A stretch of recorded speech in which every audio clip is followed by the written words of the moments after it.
Free cash flow for the firm and free cash flow for the equity. अब ये क्या है? ये वैल्यूएशन ऑफ इक्विटी का एक मेथड है। हमने जब चैप्टर शुरू किया तो मैंने बताया वैल्यूएशन ऑफ इक्विटी हम लोग कर सकते हैं by simple calculating the book value पर share, multiplying the EPS and P ratio, I will get the value of an equity. बराबर है। फिर मैंने बोला कि डिस्काउंटिंग टेक्निक में here we discount all future benefits from the asset, all future benefit from the share. तो shares में से हमको क्या मिलता है? डिविडेंड मिलता है। तो हमने डिविडेंड का प्रेजेंट वैल्यू निकाला। करेक्ट। हमने डिविडेंड का पीवी कैलकुलेट किया, डिविडेंड डिस्काउंट मॉडल किया, which is very commonly asked in exam. बराबर है। उसके बदले हम लोग अर्निंग को भी डिस्काउंट कर सकते हैं, मतलब जहां पर तुमने डिविडेंड लिया है उधर अर्निंग लेकर डिस्काउंट करेंगे। Now I am talking about free cash flow. मुझे शेयर का वैल्यू फाइंड करना है। मुझे अगर शेयर का वैल्यू फाइंड करना है तो हम लोग क्या कर सकते हैं? बिजनेस में, कंपनी में जो फ्री कैश फ्लो एक्सपेक्टेड है, फ्यूचर में फ्री कैश फ्लो एक्सपेक्टेड है, उसका पीवी निकाल के उसको डिस्काउंट करके at a particular appropriate rate हम लोग डिस्काउंट करके शेयर का वैल्यू फाइंड कर सकते हैं। जब कॉर्पोरेट वैल्यूएशन होता है, मर्जर्स एंड एक्विजिशंस होता है, राइट, तो ये कॉन्सेप्ट बहुत यूज करते हैं हम लोग कि हम अगर समझो किसी कंपनी को टेक ओवर कर रहे हैं तो कंपनी में क्या कैश फ्लो कमा सकते हैं, हमको क्या कैश फ्लो मिलेगा उस बिजनेस से, कितना फ्री कैश फ्लो मिलेगा। अब फ्री कैश फ्लो दो होता है, एक होता है free cash flow for the firm और एक होता है free cash flow for the equity. तो जितना कैश फ्लो उनको मिलने वाला है उसका प्रेजेंट वैल्यू निकालते हैं, उसका हम लोग प्रेजेंट वैल्यू कैलकुलेट करते हैं, that is the value of that particular business जिसके लिए हम लोग पेमेंट करेंगे। ओके। तो अगर मुझे इक्विटी का वैल्यूएशन करना है और डिस्काउंटिंग टेक्निक यूज करना है, present value of all future cash flows from that projects, future कमाई फ्रॉम दैट प्रोजेक्ट्स, तो क्या कमाई हो सकता है? एक तो डिविडेंड हो सकता है, एक अर्निंग हो सकता है, एक फ्री कैश फ्लो हो सकता है। Now what is free cash flow for firm and free cash flow for equity? ये क्या होता है? देखो इधर, वैसे पहले हम लोग फर्म की बात करेंगे, free cash flow for equity बाद में, free cash flow for equity हम लोग बाद में बात करेंगे, अभी नहीं, कंफ्यूजन नहीं चाहिए, खाली अभी हम free cash flow for the firm बात करते हैं। चार तरीका है, लेकिन पहला दो तरीका हम समझेंगे, दूसरा दो तरीके का जरूरत नहीं है, नॉट रिक्वायर्ड। ठीक है, ये दो खाली करेंगे। ठीक है, सबसे आंसर वही आता है, अरे आंसर में कोई फर्क नहीं, आंसर इज एब्सोल्युटली सेम। ठीक है, आंसर इज एब्सोल्युटली सेम। देखो अभी सुनो, concentrate on this one first. चलो ये वाला देखो, how do I F C F F from, मतलब ईबीआईटी से कैसे मिलेगा? सपोज बाई ईबीआईटी, राइट, ये क्या है EBIT? This is earning before interest and tax, मतलब क्या? This is earnings available for debt and equity both, this is earnings available for debt and equity both. I am trying to find out the free cash flow for the firm as a whole, not for equity. अगर business में cash डाला है, हमने invest किया है, किधर से आया दैट इज नॉट इंपॉर्टेंट, किधर से आया दैट इज नॉट इंपॉर्टेंट, वो डेट से आया कि इक्विटी आया फर्क नहीं पड़ता है। फर्म के लिए ये ईबीआईटी है, बिफोर गिविंग इंटरेस्ट और प्रेफरेंस डिविडेंड। इसको मैंने 1 माइनस टी से मल्टीप्लाई किया, I want after tax cash flow. तो ईबीआईटी इंटू 1 माइनस टी, बराबर, ये एक फिगर है। प्लस मैं क्या करता हूँ, डेप्रीसिएशन ऐड करता हूँ। सर क्यों? मुझे क्या फाइंड आउट करना है? Free cash flow, depreciation is a non cash item, बराबर है। तो मैंने क्या किया, EBIT this is amount available for debt and equity both, debt and equity both. मैंने सोचा ही नहीं, ऐसे अज्यूम करो कि 100% इक्विटी फाइनेंस्ड है, तो अगर कोई बिजनेस 100% इक्विटी फाइनेंस्ड होगा तो क्या होगा? ईबीआईटी वही तुम्हारा earning before anything to debt होगा, एनीथिंग टू इक्विटी होगा। समझो 100% इक्विटी है तो कितना कमाते? ईबीआईटी फिगर, उसमें से टैक्स माइनस किया, टैक्स पे किया, डेप्रीसिएशन वापस ऐड किया। क्यों ऐड किया? क्योंकि डेप्रीसिएशन नॉन कैश आइटम है।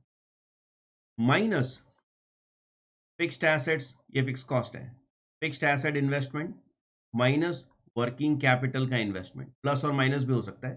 यहाँ पर प्लस और माइनस वर्किंग कैपिटल। तो फिक्स्ड एसेट्स के लिए माइनस किया और वर्किंग कैपिटल के लिए माइनस भी हो सकता है, प्लस भी हो, नॉर्मली माइनस होता है। ये क्या है sir? Every year there are some investment, fixed asset investment every year on yearly basis. वो माइनस करने के बाद जो पैसा बचेगा that is a free cash flow for the firm, जिसमें से कंपनी इंटरेस्ट दे, डिविडेंड दे, कुछ भी करे। पहले तो ईबीआईटी क्या होता है? It is operating profit. Operating profit मतलब after paying all other expenses, all other administrative, selling, factory, manufacturing, all expenses पे करने के बाद, सारे एक्सपेंस पे करने के बाद ईबीआईटी आता है। उसमें से पहले इंटरेस्ट देना है। मैं for the firm find out कर रहा हूँ, तो I am trying to find out the free cash flow for debt and equity both, दोनों के लिए फाइंड कर रहा हूँ। तो मैं ईबीआईटी लेता हूँ, उसको आफ्टर टैक्स तो करना ही पड़ेगा, गवर्नमेंट का लायबिलिटी तो पे करना ही पड़ेगा, बराबर है? तो टैक्स माइनस कर दिया, 1 माइनस टी कर दिया। डेप्रिसिएशन ऐड किया ताकि मुझे कैश मिले, डेप्रिसिएशन नॉन कैश था तो वो ऐड कर दिया। तो नॉन कैश आइटम ऐड किया तो आई गॉट कैश प्रॉफिट। तो is this free? No, it is not free. उसमें से yearly commitment of fixed assets, वो क्या होता है? फॉर एग्जाम्पल, अगर हम कोचिंग क्लास की बात करें, चलो, तो क्लासेस में हर साल कोई ना कोई एक या दो एसी खराब होते हैं, ठीक है? कितने सारे एसीज हैं, तो एक या दो एसी खराब होते हैं पर एनम बेसिस पे, ये नॉर्मल है। फॉर एग्जाम्पल बेंचेस, चलो, ठीक है, तो बेंचेस, दो बेंचेस, तीन बेंचेस, चार बेंचेस टूटते रहते हैं। तब कैपिटल एक्सपेंडिचर थोड़ा बहुत तो पर एनम बेसिस पे होता ही है, कुछ ना कुछ तो होता ही है। तो वो हमको निकालना है इसमें से, प्रॉफिट में से, तो वो इसमें से करना पड़ेगा ना, राइट? कोई बड़ा इन्वेस्टमेंट नहीं है, छोटा मोटा जो एनुअल इन्वेस्टमेंट होते रहता है वो हमको ईयरली प्रॉफिट में से निकालना चाहिए। तो क्या किया देखो, फिक्स्ड एसेट माइनस किया अगर कुछ इन्वेस्टमेंट है तो। वर्किंग कैपिटल, तुम्हारे बिजनेस में थोड़ा अप एंड डाउन हुआ है, समझो बिजनेस थोड़ा बढ़ रहा है, तो और पैसा डालना पड़ेगा वर्किंग कैपिटल के लिए। अभी और पैसा वर्किंग कैपिटल के लिए डालोगे तो माइनस करना पड़ेगा। कभी कभी रिलीज भी होता है, इसलिए मैंने प्लस माइनस दोनों लिखा है, देखो, प्लस माइनस दोनों लिखा है। इसका क्या मतलब है?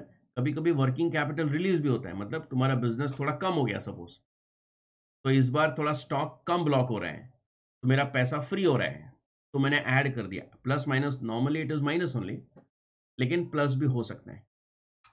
तो चेंज इन वर्किंग कैपिटल है वो। और फिर ये जो पैसा बचता है ना, this is free cash flow. ये फ्री कैश फ्लो, इसमें से हम कुछ भी कर सकते हैं, डिविडेंड दे सकते हैं, इंटरेस्ट दे सकते हैं। तो हम लोग क्या कर रहे हैं? We are trying, don't don't forget, अपना टारगेट क्या है? To find out the valuation of equity. तो हम लोग कंपनी का फ्री कैश फ्लो निकालेंगे, फर्म का free cash flow for equity, बाद में बोला मैंने, बाद में डिस्कस करेंगे। तो free cash flow for the firm निकालेंगे, ठीक है, पूरे बिजनेस का। फिर उसमें से हम लोग उसको डिस्काउंट करेंगे, तो मुझे वैल्यू ऑफ द फर्म मिलेगा, बराबर है? मुझे वैल्यू ऑफ द फर्म मिलेगा। उसमें से डेट माइनस करेंगे। देखो, दीज आर और short forms which is you can just refer later on, ठीक है? तो तुमको वैल्यू ऑफ द फर्म मिलेगा, राइट? तो वैल्यू ऑफ द फर्म में से तुमको वैल्यू ऑफ डेट माइनस करना है, तो वैल्यू ऑफ इक्विटी मिलेगा, divide by number of shares, तो I get value of equity.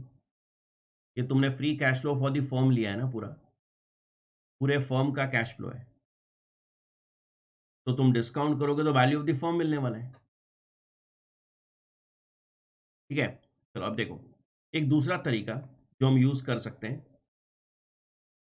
First वाला, net income, net profit after tax. After tax, tax minus हो गया, इंटरेस्ट भी माइनस कर दिया, but when I want free cash flow for the firm, तो I want profit before interest. क्या बोला मैंने? बिफोर इंटरेस्ट, ठीक है? तो ये non, this is your net income, non cash charges, depreciation add करो। एनसीसी मतलब non cash charges, depreciation, all amortisation, जो भी नॉन कैश आइटम है वो ऐड किया। और ये देखो, इंटरेस्ट 1 माइनस टी ऐड किया, क्योंकि तुमने ऊपर इंटरेस्ट माइनस किया होगा ना, नेट नेट इनकम है। देखो, ये नेट इनकम मतलब नेट प्रॉफिट आफ्टर टैक्स है वो नेट प्रॉफिट आफ्टर टैक्स है। तो तुमने ऊपर टैक्स भी माइनस किया है और इंटरेस्ट भी माइनस किया है। इंटरेस्ट माइनस किया, उसका टैक्स बेनिफिट भी लिया है, इंटरेस्ट और उसका टैक्स बेनिफिट, मतलब समझो 10 रुपया इंटरेस्ट है, 30% टैक्स है, तो 10 रुपए के ऊपर 3% टैक्स डिडक्ट हो गया, तो 7 रुपया लिखा है तुमने। ये देखो, ये 7 रुपया वापस मैं ऐड कर रहा हूँ। ये 10 रुपया तुम्हारा इंटरेस्ट है, 30% टैक्स है, 30% टैक्स बेनिफिट, तो नेट कॉस्ट 7 रुपया हुआ ना हमारा कंपनी का। कंपनी 10 रुपया इंटरेस्ट देता है, 30% टैक्स बेनिफिट, तो नेट कॉस्ट 7 रुपया। तो वो 7 रुपया वापस ऐड किया, देखो ये 7 रुपया ऐड किया। ये वाले मेथड में वो ऐड करने की जरूरत ही नहीं, क्योंकि मैं प्रॉफिट बिफोर इंटरेस्ट ले रहा हूँ। लेकिन अगर तुमने net profit after tax, see depends, question में नेट प्रॉफिट आफ्टर टैक्स दे सकते हैं शायद। तो अगर नेट प्रॉफिट आफ्टर टैक्स दिया है, मतलब इंटरेस्ट भी माइनस किया है, तो इंटरेस्ट ऐड बैक करना पड़ेगा, तो इसे मैं ऐड बैक किया, देखो ये। लेकिन इंटरेस्ट 1 माइनस टी ऐड करना, क्योंकि तुमने अगर ऊपर इंटरेस्ट लिखा होगा 10 रुपया, तो उसका टैक्स बेनिफिट भी मिला होगा ना, बराबर है। तो कंपनी ने 10 रुपया इंटरेस्ट लिखा होगा, 30% टैक्स बेनिफिट, तो 7 रुपया लिखा है कंपनी ने नेट, ऊपर ऊपर ऊपर 7 रुपया नेट माइनस हुआ है, तो मैं 7 रुपया ऐड बैक कर रहा हूँ। और वापस फिक्स कॉस्ट इन्वेस्टमेंट जो है वो रहेगा, राइट। फिक्स्ड एसेट का जो इन्वेस्टमेंट है कैपिटलाइजेशन का, और WI वर्किंग वर्किंग कैपिटल के लिए जो इन्वेस्टमेंट है वो रहेगा। तो we will use these two, ठीक है। ये एबिटा वाला यूज करने का जरूरत नहीं है, नॉट रिक्वायर्ड, बराबर, नॉट रिक्वायर्ड। एबिटा का लॉजिक क्या, what is EBITDA? It is earning before interest, tax, depreciation and amortisation. मतलब डेप्रीसिएशन के भी पहले है, डेप्रीसिएशन के पहले। तो एबिटा 1 माइनस टी, और डेप्रीसिएशन का टैक्स बेनिफिट ले लो। डेप्रीसिएशन नहीं लेना है ना, इट इज बिफोर डेप्रीसिएशन, तो क्यों माइनस करें बाद में वापस ऐड करें? हम माइनस करते हैं वापस ऐड करते हैं, किस लिए? टैक्स बेनिफिट लेने के लिए। तो एबिटा 1 माइनस टी करो, this is before depreciation, before depreciation 1 minus T करो, बिफोर इंटरेस्ट, बिफोर डेप्रीसिएशन, और डेप्रीसिएशन का टैक्स बेनिफिट ले लो अलग से, और ये दोनों तो सेम है, बराबर है। ओके, तो ये नॉर्मली यूज नहीं करते हम, पहले दो ही, पहला वाला भी यूज नहीं होता है, नॉर्मली हम सेकंड यूज करते हैं सम के अंदर। सम के अंदर second one is the most comfortable in solving, ठीक है, सबसे कंफर्टेबल सेकंड वाला है। चलो, अभी यहां पे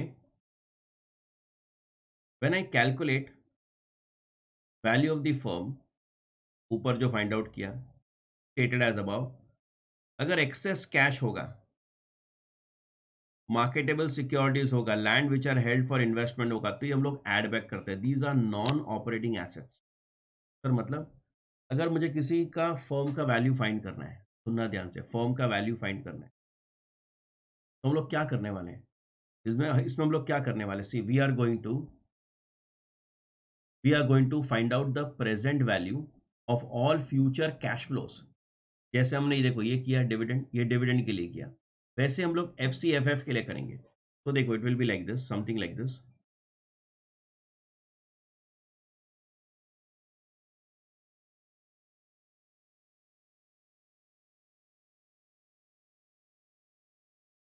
हाँ देखो, तो free cash flow, this is year flow, year 1 2 3 4 and so on. हम लोग क्या लिखने वाले हैं? FCFF 1, FCFF 2 3 4, और ये सबका present value, this will be my answer. तो instead of dividend you are going to take free cash flow, dividend के बदले हम लोग फ्री कैश फ्लो लेंगे, लेकिन free cash flow for the firm लेंगे, फर्म, तो तुमको वैल्यू ऑफ द फर्म मिलेगा, बराबर है। लेकिन ये जो फ्री कैश फ्लो लिया है तुमने, it is operating cash flow.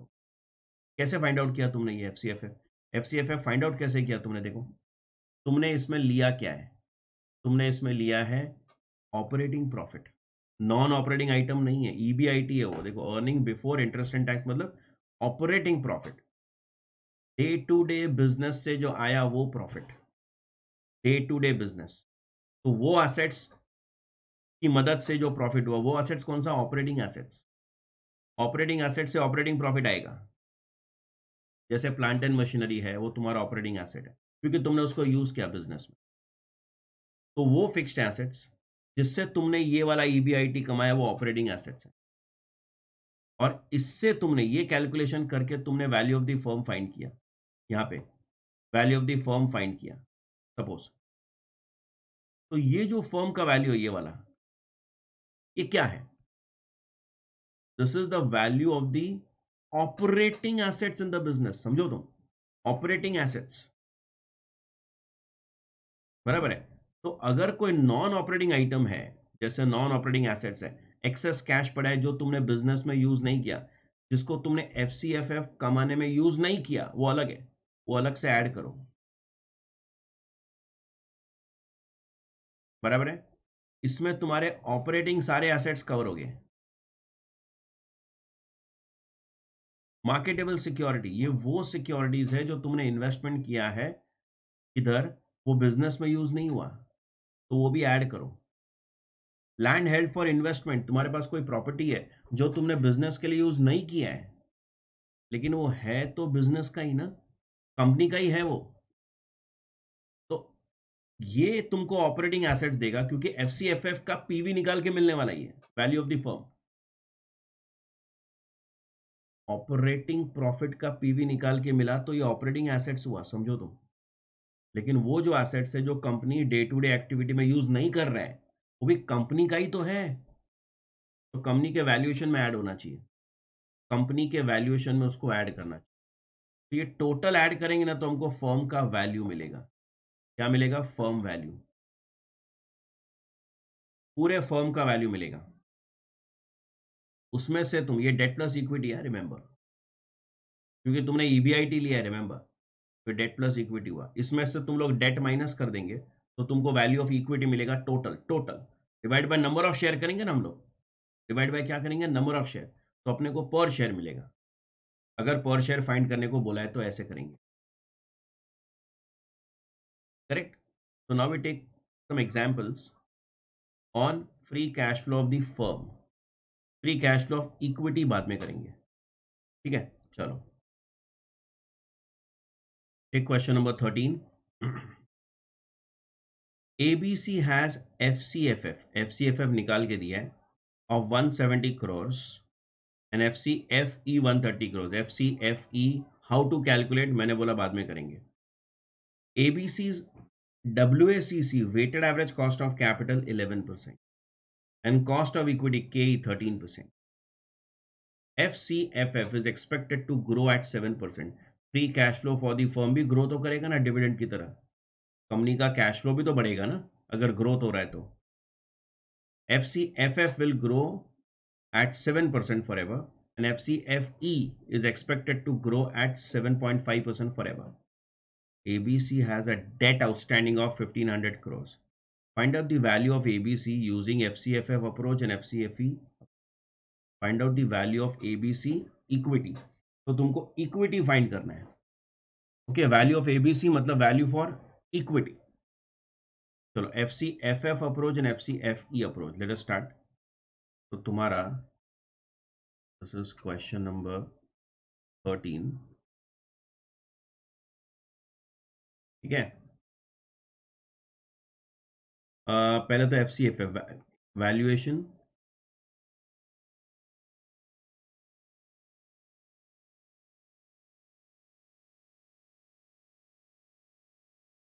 Using FCFF।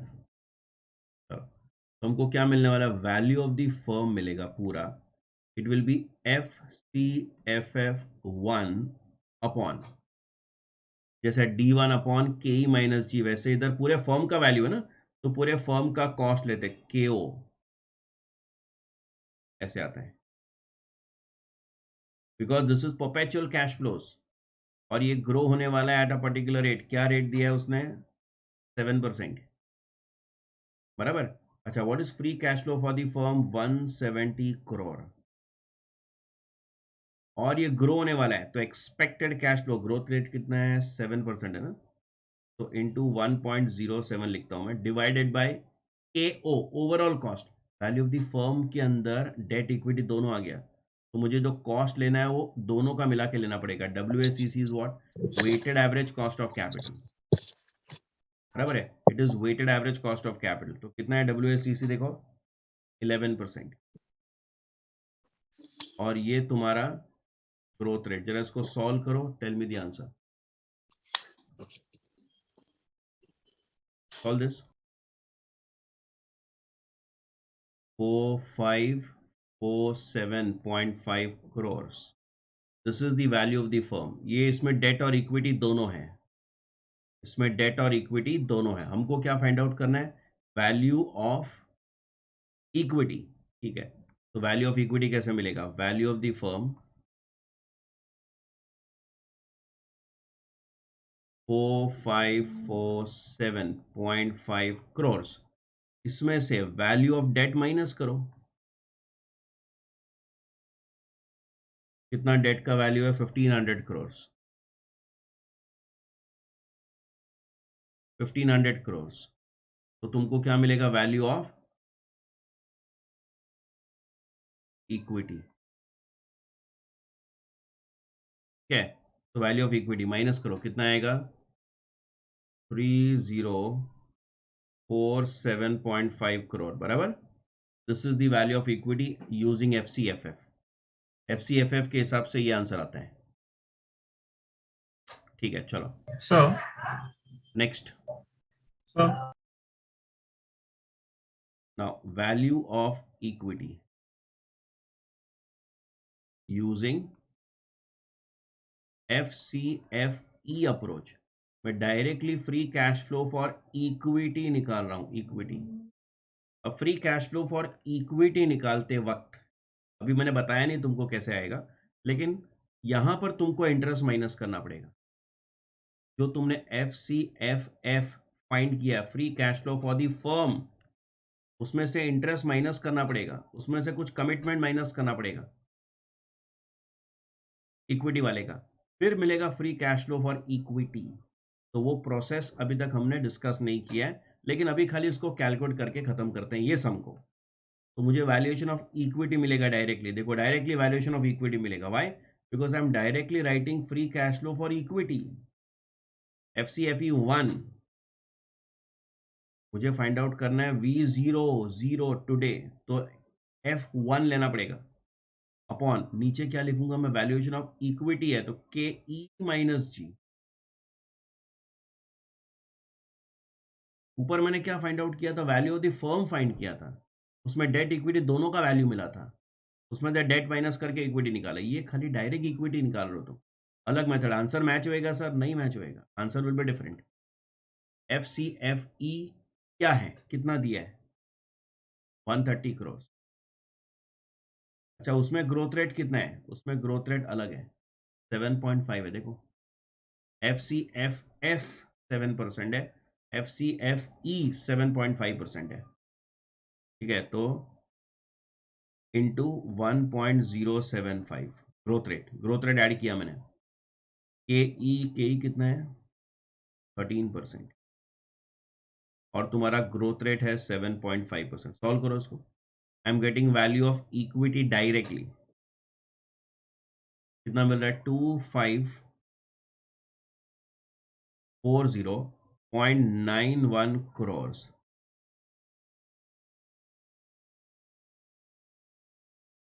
This is the value of equity using FCFE approach. Done? Question number 14. Shall we read? A financial analyst has been asked to appraise Network Limited, an IT company, in terms of future cash flow generating capacity. Firm का generating capacity, पूरे firm की बात कर रहा है, company की बात कर रहा है। He has a projected after tax cash flows, तो ये कुछ नहीं बोला है, तो ये पूरे फर्म का कैश फ्लो दिया होगा, ऐसा हम मानेंगे। Free cash flow for the firm, firm का कैश फ्लोज कितना होगा? 352, 96, 1 figures in lakhs. It is further estimated that beyond fifth year के बाद मतलब sixth year onward, cash flows will perpetuate at a constant rate of 7% per annum, mainly on account of inflation. Expected cash flow for sixth year का दिया हुआ है, उसके बाद तुम ग्रोथ रेट ऐड करोगे, जरूरत नहीं, हम लोग सीधा P5 फाइंड करेंगे। दैट विल बी D6, होता है ना वैसे। ये तुम्हारा D6 होगा। इसके आगे it is a perpetual, it will perpetual continuously increase from 50 on onwards at the rate of 7%। ठीक है, चलो। Additionally, the following information is available. The cost of capital of the company 20% है। Company has outstanding debt of 724 lakh, date दिया हुआ है। तो तुमको value of the firm मिलता है, उसमें से डेट माइनस करना पड़ता है ना हमको, फिर हमको वैल्यू ऑफ इक्विटी मिलता है। अच्छा, एक्सेस कैश बैलेंस 542, मैंने क्या बोला था, कोई भी एक्सेस कैश बैलेंस है जो बिजनेस में यूज नहीं होता है वो अलग से ऐड करना पड़ेगा, क्योंकि हम लोग FCFF को डिस्काउंट करके जो वैल्यू मिलेगा बिजनेस का, that will be the value of operating assets. तो नॉन ऑपरेटिंग आइटम्स वो अलग से तुम ऐड करोगे तो फर्म के वैल्यूएशन में टोटल आएगा तुमको, तो 542 अलग से ऐड कर देंगे हम लोग। नंबर ऑफ शेयर्स तुमको दिया हुआ है। क्वेश्चन क्या है, what is the value of network limited in terms of expected future cash flows. तो FCFF को PV करके डिस्काउंट करके जो आएगा वो पूछा है। Number 1, calculate the value of share holders. तो वैल्यू ऑफ द फर्म मिलेगा, उसमें से डेट माइनस करेंगे तो वैल्यू ऑफ इक्विटी मिलेगा, this will be the value of share holder, मतलब वैल्यू ऑफ इक्विटी पूछा है। अरे ये पहला वाला वैल्यू ऑफ द फर्म पूछा है, उसमें से डेट माइनस करके वैल्यू ऑफ इक्विटी मिलेगा। बाद में क्या बोला है, company has received a takeover bid of ₹402 per share, is the offer good, वो बाद में सोचेंगे, वो लास्ट में सोचना पड़ेगा। हमको पर शेयर वैल्यू फाइंड करना है। कैसे मिलेगा, आराम से मिलेगा। ये वैल्यू ऑफ इक्विटी मिलेगा ना तुमको, टोटल है, divide by number of share, देखो नंबर ऑफ शेयर तो दिया ही है, तो divide by number of share करेंगे तो हमको मिलेगा वैल्यू पर share as per FCFF method. As per FCFF method देखेंगे क्या आता है। और हमको एक ऑफर, इस कंपनी को ऑफर मिल रहा है 402 रुपये में टेक ओवर।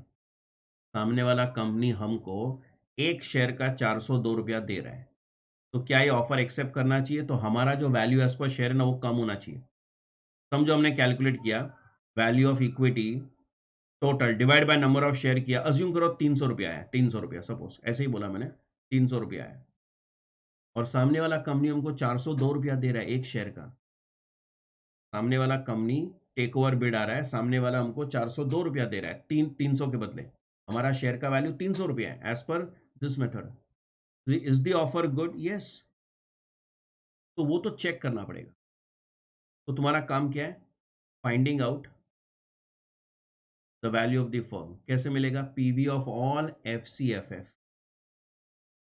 All FCFF। तो 5 साल तक फिगर अलग है, बाद में परपेचुअल ग्रोथ है। तो तुम लोग ये जो फॉर्मूला है, ये वाला, कौन सा वाला फॉर्मूला, ये जो फॉर्मूला है ये वाला, तुम लोग यूज करोगे वहां पर जहां पर ग्रोथ रेट कांस्टेंट होता है। जिधर ग्रोथ रेट कांस्टेंट होगा उधर ये फॉर्मूला यूज होएगा ना। तो ग्रोथ रेट तुम्हारा 6th ईयर से कांस्टेंट हो रहा है, मतलब 5th ईयर तक तो तुमको अलग करना पड़ेगा। ठीक है, तो how you are going to find out. चलो, क्वेश्चन नंबर कौन सा है हमारा, 14।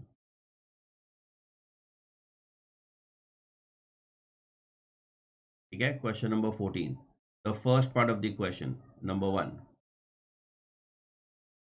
what we are doing, calculation of value of the firm, calculation of value of the firm,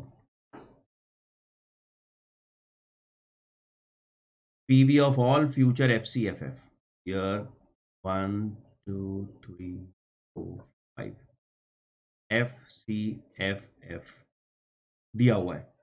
year 1 का कितना है देखो 352, ईयर 2 का, ईयर 3, ईयर 4,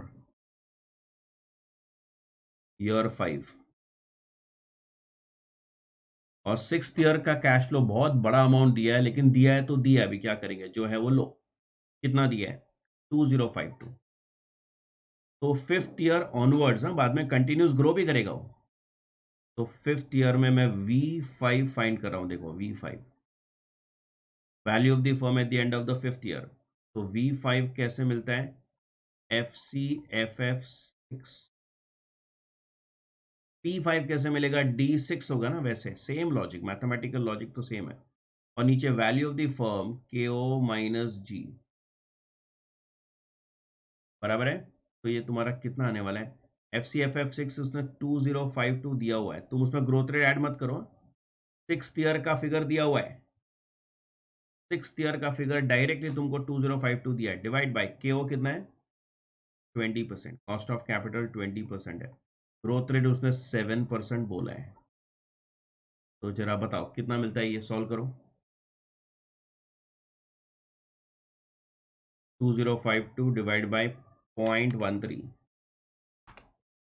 तो 15,785, 785 लिख देते हैं, बराबर है।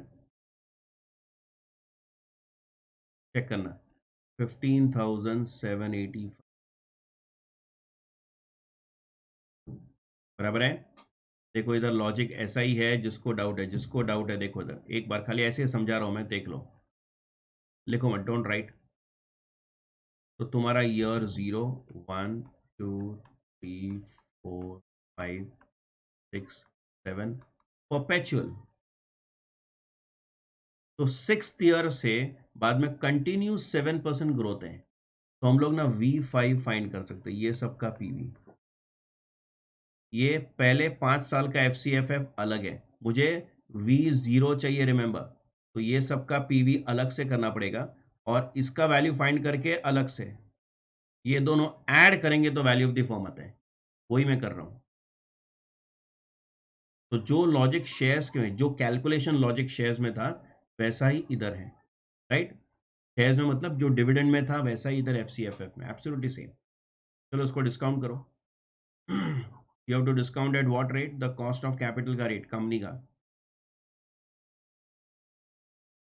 चलो 20% पर डिस्काउंट करो,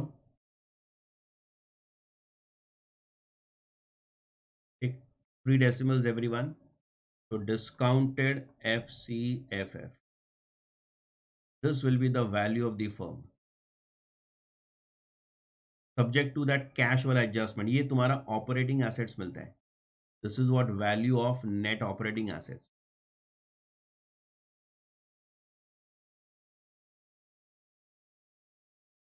कौन सॉल्व दिस, बताओ क्या मिल रहा है आंसर।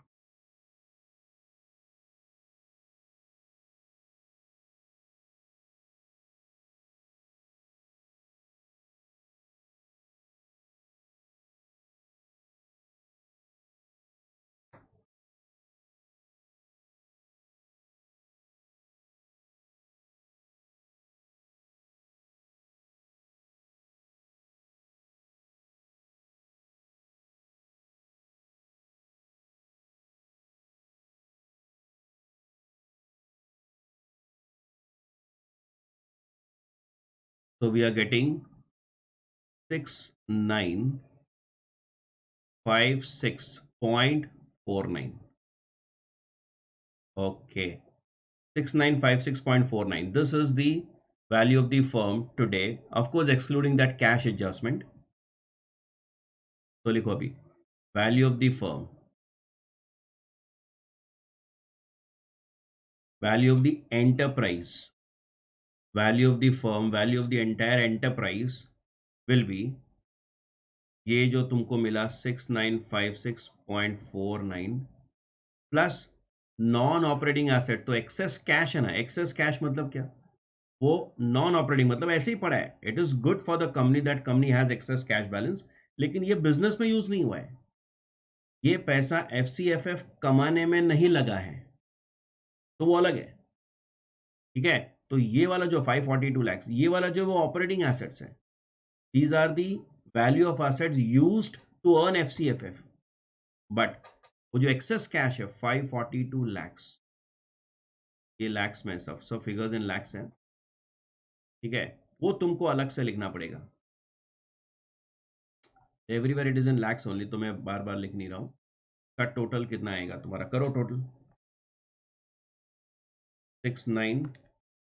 6956.49 बराबर है, प्लस 542, तो कितना है 7498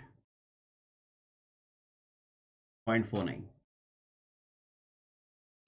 बराबर है। ये तुम्हारा वैल्यू ऑफ द फर्म हो गया। चलो, ये हो गया तुम्हारा value of the firm. The first question, value of the enterprise बोलो या वैल्यू ऑफ द फर्म बोलो, एक ही बात है। सेकंड क्या है, तुमको वैल्यू ऑफ इक्विटी पूछा है। क्या लिखा है, वैल्यू फॉर शेयर होल्डर, मतलब वैल्यू ऑफ इक्विटी। ठीक है, तो लिखो वैल्यू ऑफ इक्विटी क्या होगा, it will be value of firm minus value of debt. जो पूरे फर्म का वैल्यू है उसमें से डेट माइनस कर दो, और क्या। तो फर्म का वैल्यू क्या मिला तुमको, 7498.49 minus value of debt. Debt कितना है देखो, 724 है ना। 724 माइनस करो, we get 6774.49। Of course figures in lakhs है, दीज आर लैक्स।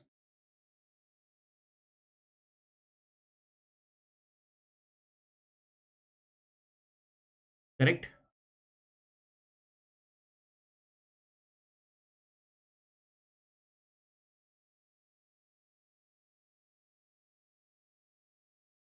चलो,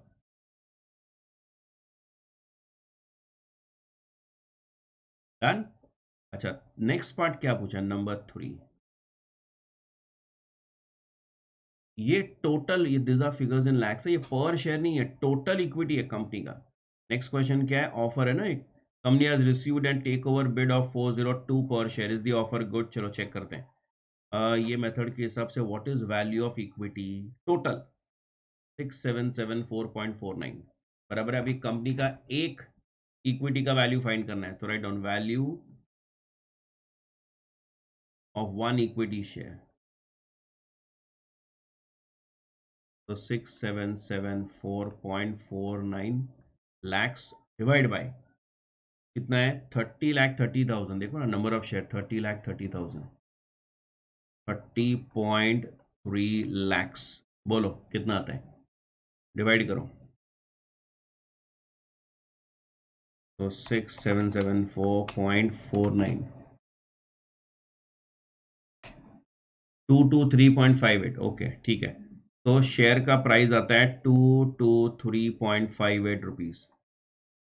तो फ्री कैश फ्लो का कॉन्सेप्ट हमने यूज किया, तो पता चल रहा है कि एक शेयर का कीमत हमारे हिसाब से as per the expected cash flows of the business it should be 223.58। जो बिजनेस हम एक्सपेक्ट कर रहे हैं, जो कैश फ्लो मिलने वाला है, उसके हिसाब से हमको लग रहा है कि शेयर का प्राइस होना चाहिए 223.58। लेकिन वो सामने वाला जो हमको ऑफर क्या कर रहा है, 402 रुपया ना, 402। तो is that offer good, what do you think, is that offer good for the company? Obviously yes, obviously yes. ठीक है, चलो राइट डाउन लिखो, write down the takeover bid. The takeover bid is, the takeover bid is of rupees 402, of rupees 402, which is which is higher than, which is higher than the valuation of equity, which is higher than the valuation of equity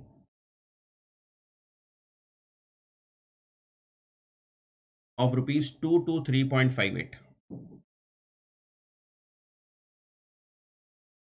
Okay, full stop. Hence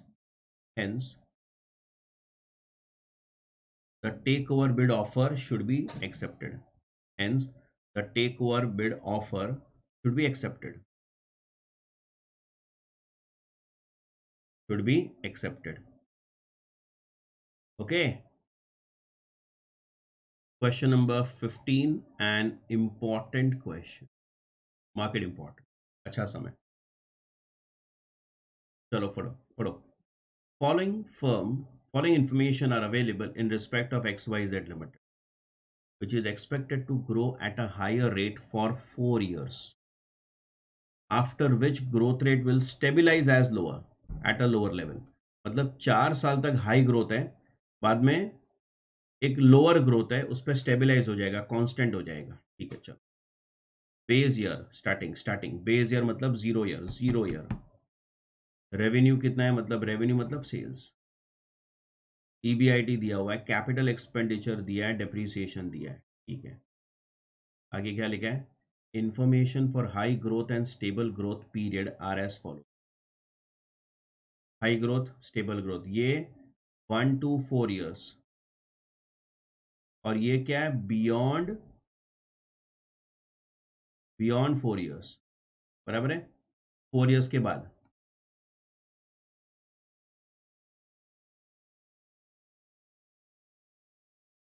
बराबर है, चलो। Growth in revenue and EBIT, growth in sales and EBIT दोनों 20% growth होगा 4 साल तक, बाद में perpetually 10%। Growth in capital expenditure and depreciation 20% 4 साल तक। फिर बाद में capital expenditure are offset by depreciation, मतलब क्या, जितना डेप्रीसिएशन फिगर उतना ही कैपिटल एक्सपेंडिचर। हम लोग क्या करते हैं, डेप्रीसिएशन, मैंने कैलकुलेट एफसीएफएफ का कैलकुलेशन बताया था, तो डेप्रीसिएशन ऐड करते हैं क्योंकि वो नॉन कैश आइटम है, बराबर है, वापस ऐड बैक करते हैं, और फिक्स्ड कॉस्ट के लिए, फिक्स्ड एसेट्स के लिए इन्वेस्टमेंट करते हैं कैपिटल एक्सपेंडिचर के लिए। तो ये दो फिगर सेम है ऐसा बोल रहे हो। चलो देखते हैं, आगे बढ़ते हैं। Risk free rate is given 10%, 9%। Equity beta, beta तुमको दिया है, मार्केट रिस्क प्रीमियम मतलब R M minus R F, market risk premium, so this will give you K E. Cost of equity हमको कैलकुलेट करना है यूजिंग सीएपीएम अप्रोच। चलो ठीक है। Pre tax cost of debt मतलब इंटरेस्ट रेट, प्री टैक्स मतलब interest rate. Debt equity ratio तुमको दिया है 1:1, 2:3। चलो डन। डेट इक्विटी रेशियो दिया है तुमको। For all the time, working capital is 25% of the revenue, sales, and the tax rate 30%. What is the value of the firm? अभी तुमको value of the firm find करना है using what, free cash flow for the firm. Firm पूछा है, एफसीएफएफ निकालना है। एफसीएफएफ कैसे calculate करोगे, कैसे डिस्कस किया था हमने, देखो हमने डिस्कस किया था इधर। वैसे तो एफसीएफएफ का 4 तरीका है कैलकुलेट करने का। The most commonly and easy method which we are going to use is this. देखो, EBIT 1 - T, मतलब जो earning before interest and tax है। EBIT मतलब it is for the entire debt plus equity, total, total है वो। Date और equity दोनों के लिए ये प्रॉफिट है, उसको आफ्टर टैक्स करो। Depreciation non cash item add back करो। फिक्स्ड कॉस्ट के लिए, फिक्स्ड एसेट्स का खर्चा माइनस करो। वर्किंग कैपिटल के लिए अगर इन्वेस्टमेंट करना है तो माइनस करो। फिर जो आता है उसको free cash flow for the firm बोलते हैं। हमको ये कैलकुलेट करना है इधर। ओके, क्या 4 साल का अलग है, 5वें साल से फिगर अलग है। तो एफसीएफएफ फाइंड करो, फिर उसको डिस्काउंट करो, आई will get the value of the firm. वही तो पूछा है, बराबर है। चलो, तो अभी ये वैल्यू ऑफ द फर्म को डिस्काउंट करना पड़ेगा ना तुमको, फ्री कैश फ्लो को डिस्काउंट करना पड़ेगा। फर्म का कैश फ्लो है, पूरे फर्म का, इक्विटी का नहीं है। इक्विटी का अभी तक किया नहीं हमने, मैं पूरे फर्म की बात कर रहा हूँ। तो जो तुम डिस्काउंट करोगे वो भी तुमको फर्म के कॉस्ट ऑफ कैपिटल से डिस्काउंट करना पड़ेगा, मतलब WACC, weighted average cost of capital निकालना पड़ेगा तुमको KO चाहिए, KO, weighted average cost of capital निकालना पड़ेगा। तो तुमको देखो KE मिलेगा क्योंकि तुमको RF बीटा सब दिया हुआ है, और KD मिलेगा, इंटरेस्ट रेट दिया है। WACC देखो तुमको ये वेट भी दिया है, मतलब रेशियो भी दिया है, डेट इक्विटी रेशियो। तो ये यूज करके तुमको KO पहले फाइंड करना पड़ेगा ना। तो KO नहीं मिलेगा तो डिस्काउंटिंग कैसे करोगे तुमको FCFF को डिस्काउंट करके वैल्यू ऑफ द फर्म निकालना है। तो FCFF भी कैलकुलेट करना है और KO भी कैलकुलेट करना है, दोनों कैलकुलेट करना है हमको, तब जाके तुमको वैल्यू ऑफ द फर्म मिलेगा, बराबर है। तो चलो एक काम करते हैं, पहले हम लोग KO कैलकुलेट करते हैं। Let us calculate KO for, लेकिन वो भी अलग आएगा, 4 साल का अलग है, और बाद में 4th year onwards, 5th year onwards अलग है। सब कुछ अलग है ना, सब डेटा अलग है, देखो ना, एवरीथिंग इज डिफरेंट। तो तुमको 4 साल का KO अलग मिलने वाला है और 5th ईयर ऑनवर्ड्स KO अलग मिलने वाला है, ऐसे बोल रहा हूँ मैं। तो पहला हमको क्या करना है, KO फाइंड करना है, बाद में FC, या कोई भी पहले कर सकते हैं, पहले KO कर लेते हैं चलो। तो क्वेश्चन नंबर 15 लिखो, कैलकुलेशन ऑफ, क्वेश्चन नंबर 15,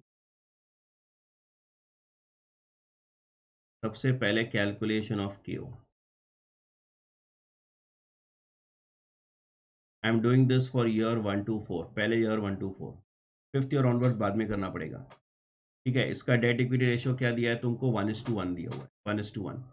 ठीक है, लेकिन पहले पहले हमको क्या करना है, RF माइनस RF तुमको दिया हुआ है, तो एज पर CAPM के ही फाइंड करते हैं पहले। चलो एज पर CAPM के ई पहले फाइंड करो। चलो के ई कितना, RF कितना है, चलो let me write the formula once, RF plus beta, एक बार फॉर्मूला लिख दिया, RF कितना है 10%, बीटा कितना है 1.15, RM माइनस RF कितना दिया है 6%, देखो मार्केट रिस्क प्रीमियम दिया है डायरेक्टली, देखो 6, सीधा RM माइनस RF दिया हुआ है, सॉल्व करो, 1.15 इंटू 6 प्लस 10, 16.9%, ये तुम्हारा के ही है,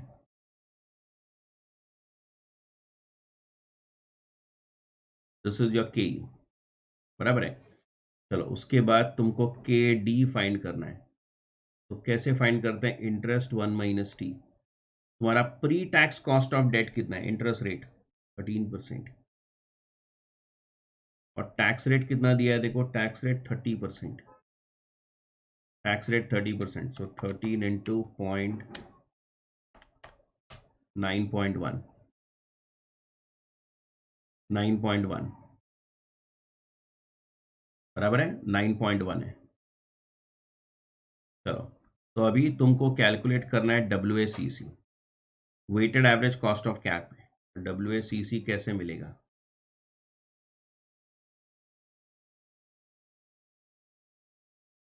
wait of debt, cost of debt, weight of equity, cost of equity, ऐसे कर सकते हो, बराबर है।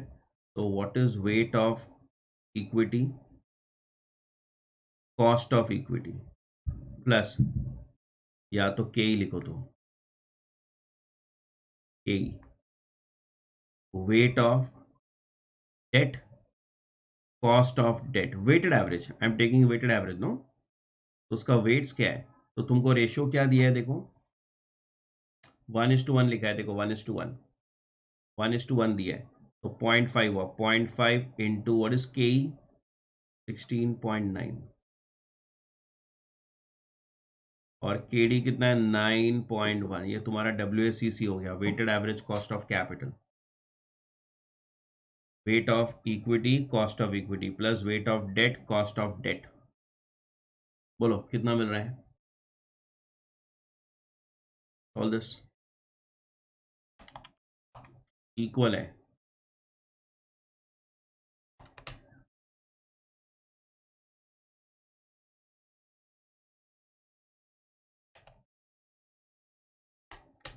Thirteen percent. ठीक है, calculation of KO for year 1 to 4, 1 to 4, अभी 5th year onwards, 5th year onwards same calculation करना है, एब्सोल्युटली सेम कैलकुलेशन। चलो करो आगे, तो तुमको के ई कितना मिलेगा, इधर तुम्हारा RF कितना है, RF इज 9%, और तुम्हारा प्रीमियम 5% है, बीटा देखो बीटा 1 है, बराबर, तो दिस विल बी 14%। के D, what is the interest rate, के डी इंटरेस्ट रेट 12.86%, देखो 12.86%, and 1 minus t, 0.7, तो 9% आ रहा है। ठीक है, तो तुम्हारा WACC क्या आएगा? What is weighted average cost of capital? It is weight of equity. इधर रेशियो क्या दिया है तुमको? और the ratio given to you 2:3। देखो बराबर, 2:3। तो 2/5 डेट, डेट 2/5 है, तो डेट का कॉस्ट कितना? 9%। बराबर है, 2:3, डेट इक्विटी 2, इक्विटी 3, ऐसा है। तो 3/5 इंटू इक्विटी, इक्विटी कितना है तुम्हारा? 14। सॉल्व करो इसको।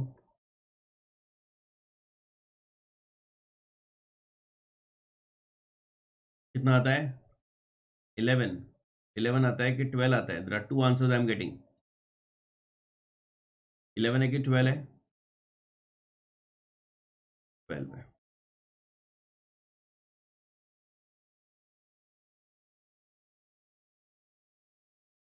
Now let us calculate valuation of, sorry, calculation of FCFF. Calculation of FCFF.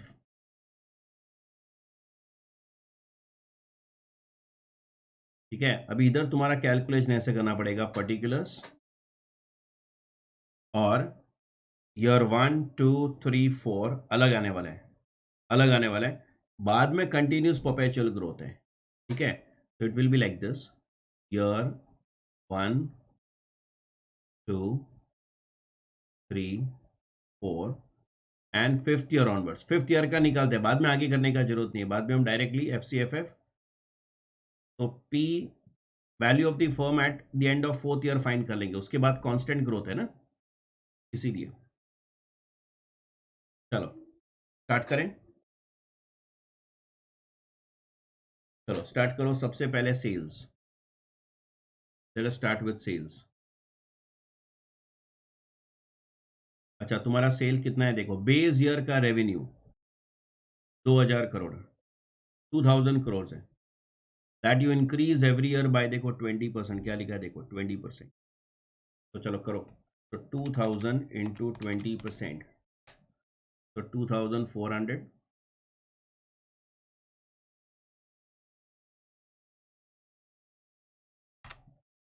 2880,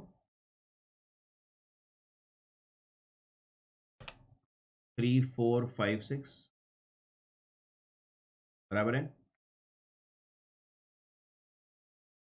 4147.2। उसके बाद तुम्हारा प्रॉफिट ग्रो हो रहा है 10%, सेल्स भी तुम्हारा 10% ग्रो हो रहा है, देखो ये, ठीक है 10%। चलो, हम लोग फिफ्थ ईयर का क्यों फाइंड कर रहे हैं? अरे V4 फाइंड करेंगे तो FCFF5 का जरूरत पड़ेगा ना, P4 के लिए D5 चाहिए ना, D5, इसलिए कर रहे हैं हम। चलो इसमें 10% ऐड करो अभी, तो 4561.92,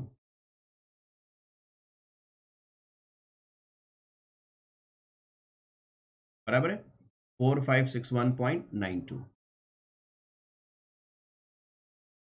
चलो आगे, सेल्स हमने फाइंड किया, करेक्ट, क्योंकि इसके ऊपर हमको वर्किंग कैपिटल निकालना है। वैसे हमारे पास EBIT है, EBIT कितना है देखो, EBIT 300 करोड़, वो भी बढ़ने वाला है। फिर हमको EBIT 1 - T करना है। चलो, तो सेल्स तुम्हारा लिखा, इंक्रीज किया अभी 300, EBIT करो 300 में ऐड करते रहो 360, उसका 20% बढ़ाओ, तो every year it is going to increase into 20%, 518.4, 20%, 622.08, और फिर 10% बढ़ाओ, तो 684.288, तो 29 कर देता हूँ मैं, 684.29, 684.29, बराबर। अच्छा, अभी मुझे क्या करना है, EBIT 1 minus T. Tax rate तुम्हारा 30% है, तो इसको 70% से मल्टीप्लाई करो, 252। चलो 432 इंटू 0.7, 302.4,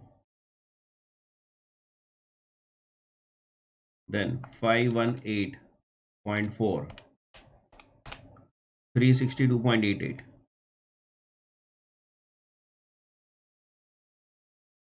बराबर है। फोर्थ ईयर का देखो कितना है, फोर्थ ईयर का 662.08 into 0.7, 463.46, 463। and the last one 684.29 into 0.7, 479.003 है, ठीक है। EBIT 1 माइनस टी, बराबर। अभी इसमें हम लोग क्या करने वाले हैं, डेप्रीसिएशन ऐड करने वाले हैं, और फिक्स्ड एसेट्स का fix cost, capital expenditure, capex, वो हम लोग लेस करने वाले हैं, ऐसा लिखा हुआ है, बराबर है। चलो अभी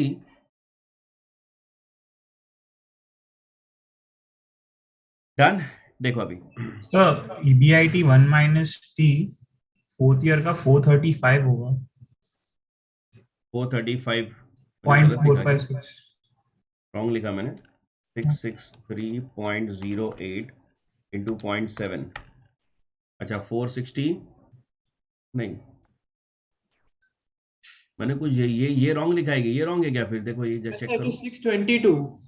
it is 22, this one, okay okay ठीक है, चलो ये 22 है, तो 622.08 उसका 0.7, अच्छा 435.46, ओके, अब बराबर है। चलो डन। अभी देखो डेप्रीसिएशन और कैपेक्स के बारे में क्या लिखा है, वो दोनों दोनों दोनों 20% बढ़ने वाला है, फिर बाद में वो ऑफसेट हो रहा है, ऑफसेट मतलब नेट, नेट होएगा, नेट बाद में नेट। तो हम लोग क्या करते हैं, तुम अलग अलग भी लिख सकते हो इसको, नेट भी लिख सकते हो, that will be more comfortable, क्योंकि हमको बाद में वैसे भी नेट करना है। तो मैं इसको नेट लिखता हूँ, नेट 80 है, तो इन दोनों का जो नेट फिगर है वो 80 है, उसको हम लोग बढ़ाते हैं बाई 20%, सो 80 20%, 96, यहाँ लिखता हूँ 96, 115.2,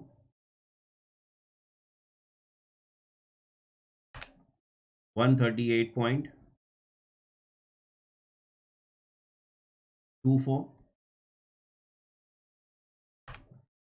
165.89, उसके बाद डैश लिखो। सर क्यों डैश, क्योंकि उसके बाद है ना, जितना डेप्रीसिएशन है उतना ही कैपेक्स है, ऐसा लिखा है फिफ्थ ईयर से। तो सोचो +10 -10 जीरो हो गया ना, ऐसा हो रहा है इधर, depreciation figure and capex figure will be the same, ऐसा लिख रहा है वो, बराबर है। चलो फिर तुम लोग वर्किंग कैपिटल के लिए पैसा डालोगे, इंक्रीज इन वर्किंग कैपिटल, क्योंकि तुम्हारा सेल्स बढ़ेगा तो वर्किंग कैपिटल भी बढ़ेगा। अच्छा अभी तुम्हारा वर्किंग कैपिटल कितना है, कुछ लिखा है क्या, अभी तुम्हारा वर्किंग कैपिटल कितना है, नहीं लिखा है।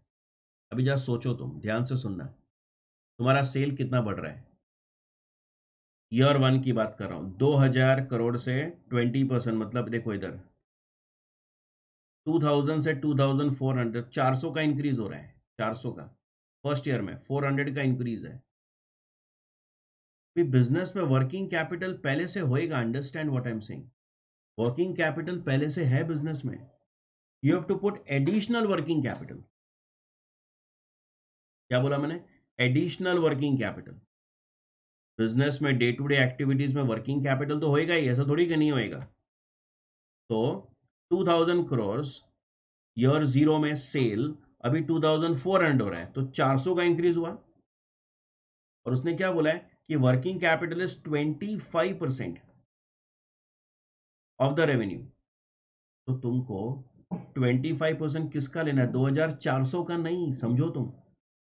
2000 पे वर्किंग कैपिटल बिजनेस में पहले से होएगा, तो क्या करना है सर? तो हमको है ना 2400 माइनस 2000, उसका 25% लेना है, समझो तुम। मतलब in the year 2000, first year में तुमको कितना आता है? ये 100, ये तुमको डालना है वर्किंग कैपिटल के लिए। जो सेल्स इंक्रीज हो रहा है ना, सेल्स में इंक्रीज, उसका 25%, समझो तुम। अभी सेकेंड ईयर में क्या होगा ना, इसका जो डिफरेंस है ना, ये डिफरेंस का 20%। I hope you understanding. बोलो कितना आ रहा है ये? तो सर यस सर। तो चलो अभी ये 20% बढ़ेगा, तुम्हारा डिफरेंस कितना है? 480 का 25%, 120। मतलब ये तुम 20% बढ़ा सकते हो अभी। 20% बढ़ा दो, चलो और 20% बढ़ा दो, तो 144 हो जाएगा। 20% बढ़ा दो, कितना होएगा? 172। अभी क्या करोगे? 10% बढ़ाओगे, वो गलत है, वो गलत हो जाएगा। देखो अभी यहाँ पर ये रिस्की है इतना 20% ऐसे बढ़ाना। फिर क्या होगा? तुम इसको 10% मत बढ़ाना। रिमेंबर, तुम्हारा जो सेल्स है ना, सेल जितने से बढ़ता है ना, उसका 10%। I hope you understood this. बराबर? तो कितना आएगा बताओ? उसका 25% आएगा, इसका डिफरेंस का। अभी तुमको वर्किंग करना पड़ेगा। देखो 4561.92 माइनस 4147.2, उसका 25%। बोलो कितना आ रहा है?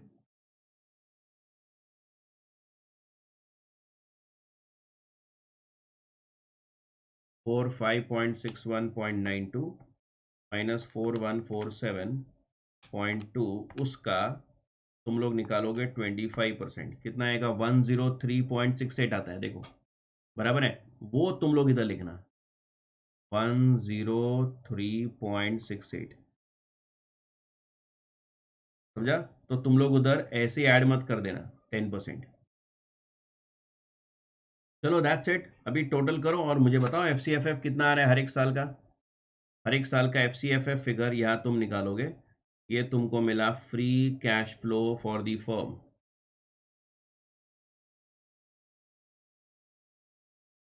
For every year.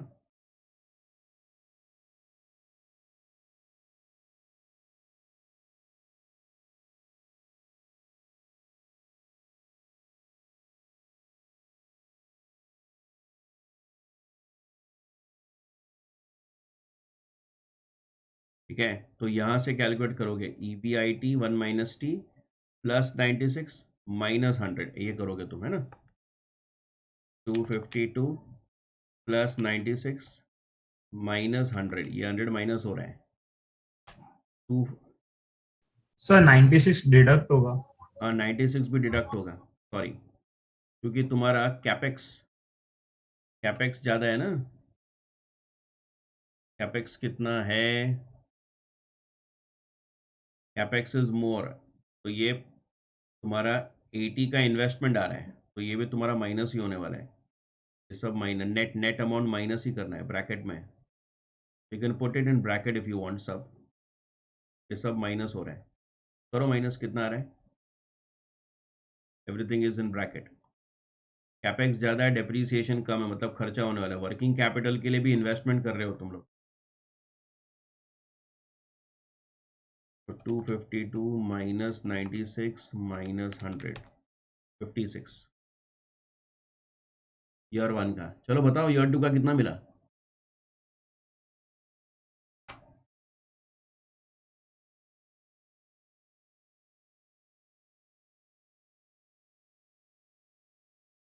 $302.4 minus 115.2 minus 120, 67.2 है करेक्ट। 362.88 माइनस 138.24 माइनस 144 कितना आ रहा है 80.64। चलो फोर्थ ईयर का बोलो, फोर्थ ईयर का बोलो, फोर्थ ईयर का कितना है 96.77। ओके, और लास्ट ईयर का कितना बोला 375.32। ये तुम्हारा फिफ्थ ईयर का है, बराबर।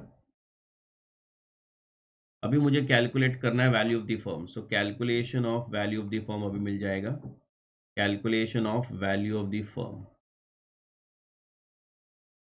क्या है, देखो ईयर 1 2 3 4 और फोर्थ ईयर के एंड में तुम लोग V5 फाइंड करोगे। रिमेंबर FCFF 56 67.2 80.64 96.77 और अभी V4 मतलब value of the firm at the end of fourth year find करना पड़ेगा।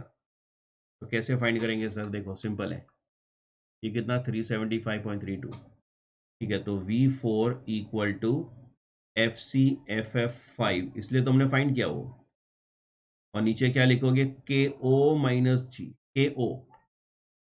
KO माइनस G,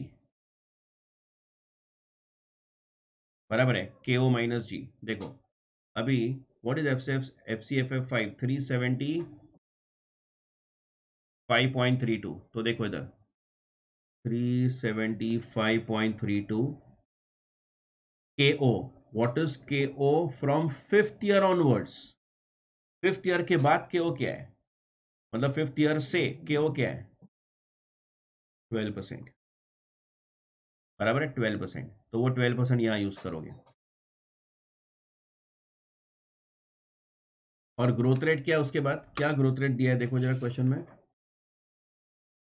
बाद में ग्रोथ रेट कितना है 10% है, परपेचुअली इंक्रीज होगा तुम्हारा 10% उसके बाद, ये देखो, ठीक है।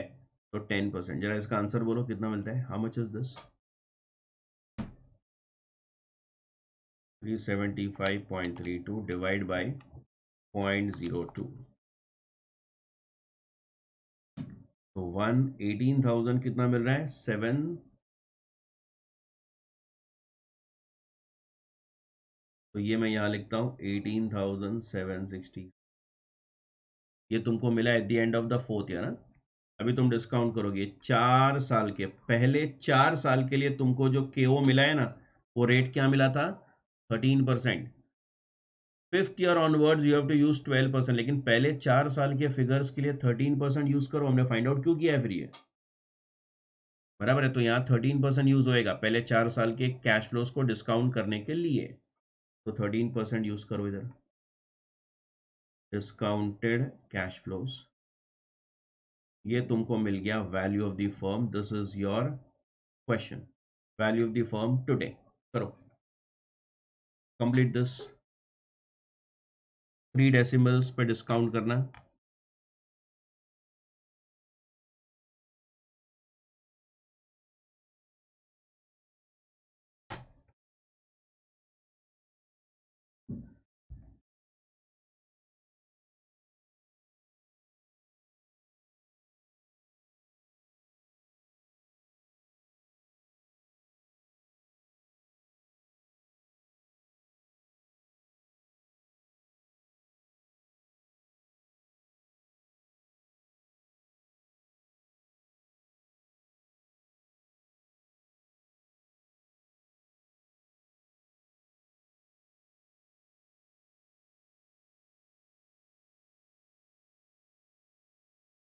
You are getting 11720, 11720.94. Okay, so this is the value of the firm, ठीक है। Question number 17, it is a good sum on FCFF. Let us just refer it. लेंदी समय BRS INC deals in computer and IT hardwares and peripherals.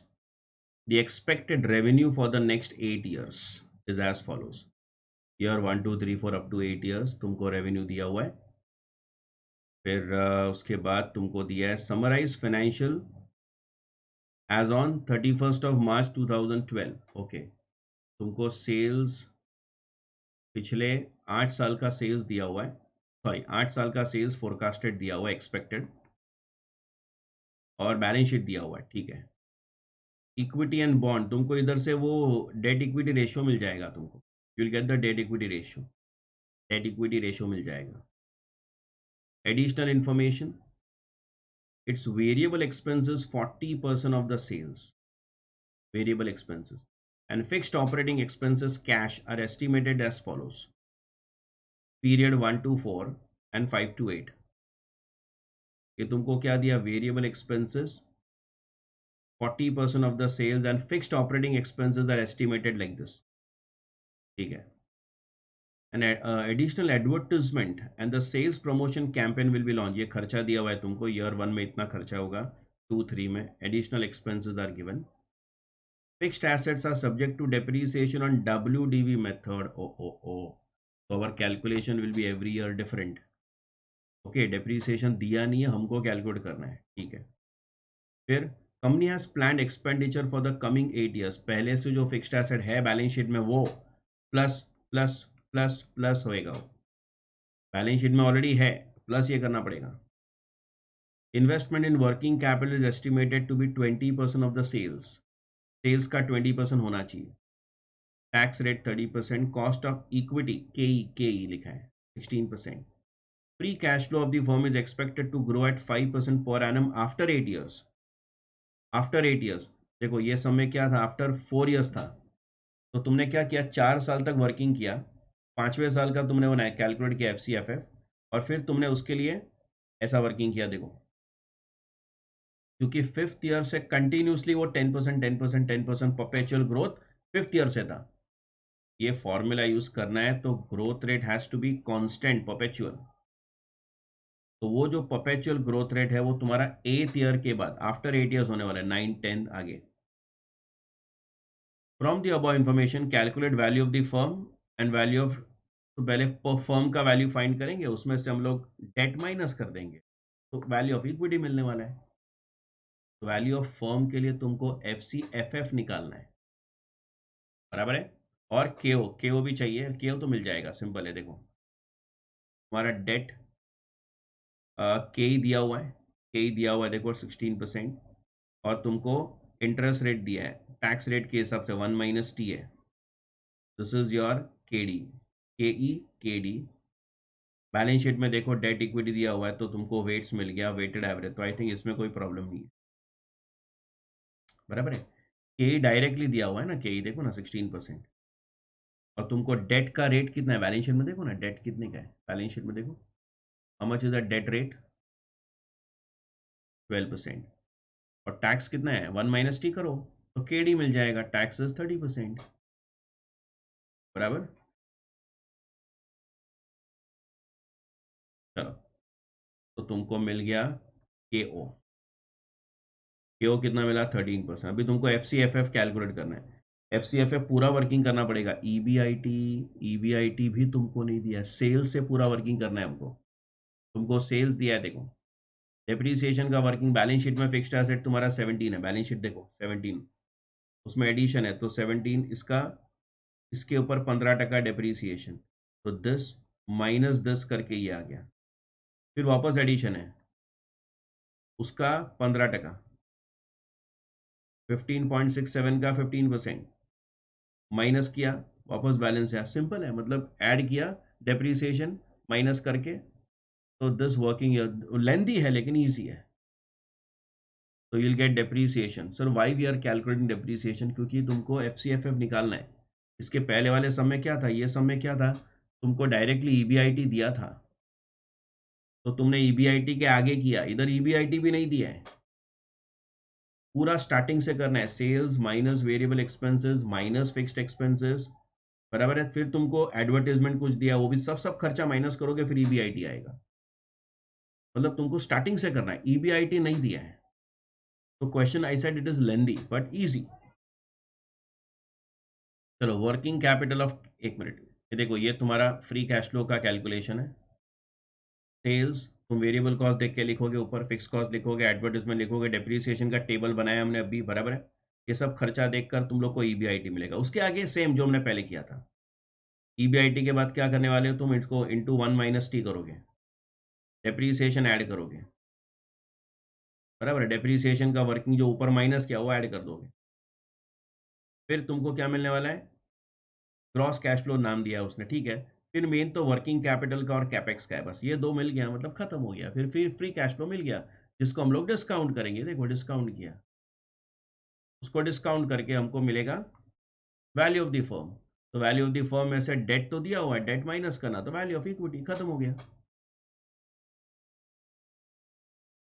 बराबर है।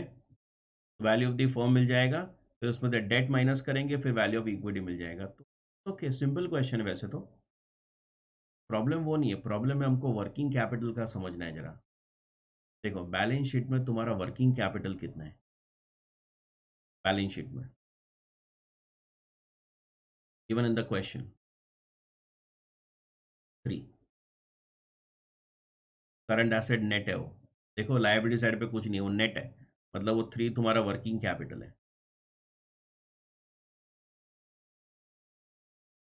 बराबर है। अभी तुम्हारा sales कितना है, अभी अभी तुम्हारा सेल्स कितना है, अभी लास्ट ईयर का सेल,